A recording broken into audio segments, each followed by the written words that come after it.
తూర్పుగోదావరి జిల్లా కడియం ఏరియాలో చిరుత పులి సంచారం కలకలం రేపింది. ఇక కడియం ఏరియాను పరిశీలించిన డిఎఫ్ఓ భరణి చిరుత పులి సంచరిస్తున్నట్లుగా నిర్ధారణ చేశారు. ఇక చిరుత పులిని బంధించేందుకు ముమ్మర ప్రయత్నాలైతే చేస్తున్నట్లుగా ఆమె తెలిపారు. చిరుత పాదముద్రలు ఎక్కువగా ఉన్న ప్రాంతంలో 20 ట్రాప్ కెమెరాలు అలాగే డ్రోన్ ద్వారా గాలిస్తున్నట్లుగా వెల్లడించారు. మనం దివాన్ చెరువు ఆర్ఎఫ్లో 6th రోజు కనిపించింది, 6th సెప్టెంబర్. అక్కడి నుంచి 19th సెప్టెంబర్ ఆ రోజు మనకి మూమెంట్ అనేది స్టార్ట్ అయింది బయట దివాన్ చెరువు ఆర్ఎఫ్ నుంచి. ఇప్పుడు మనం కడియం ఏరియా లోపలో ఎంటర్ అయింది అనేది కన్ఫర్మ్ చేశాము. అక్కడ ఉన్న నర్సరీస్ లోపలో పగ్ మార్క్ కూడా మనకి కనిపిస్తుంది. నిన్న వర్షం వల్ల పగ్ మార్క్స్ మనకు పూర్తిగా దాని ట్రాక్ కనిపించలేదు కాబట్టి ఈరోజు మార్నింగ్ తెల్లవారుజాము నుంచి మొత్తం కూడా ట్రాక్ చేస్తున్నాము పగ్ మార్క్స్ని.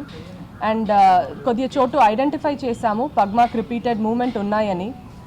ఇది మనం కెమెరా ట్రాప్ చాలా చోటు ప్లేస్ చేశాము, 20 కెమెరా ట్రాప్స్ ఇప్పుడు దాకా ప్లేస్ చేశాము. Other than that CCTV cameras కూడా అక్కడ ఫిక్స్ చేశాము. అండ్ నర్సరీస్ అసోసియేషన్తో మీటింగ్ అనేది నిన్న జరిగింది. వాళ్ళ కోఆపరేషన్, వాళ్ళ దగ్గర ఉన్న ఆల్రెడీ ఎస్టాబ్లిష్డ్ సీసీటీవీ కెమెరాస్ దాని ఫుటేజ్ కూడా మాతో షేర్ చేయమని ఇన్ఫర్మేషన్ గ్యాదరింగ్ కోసం ఒక కోఆర్డినేషన్ పెట్టుకున్నాము.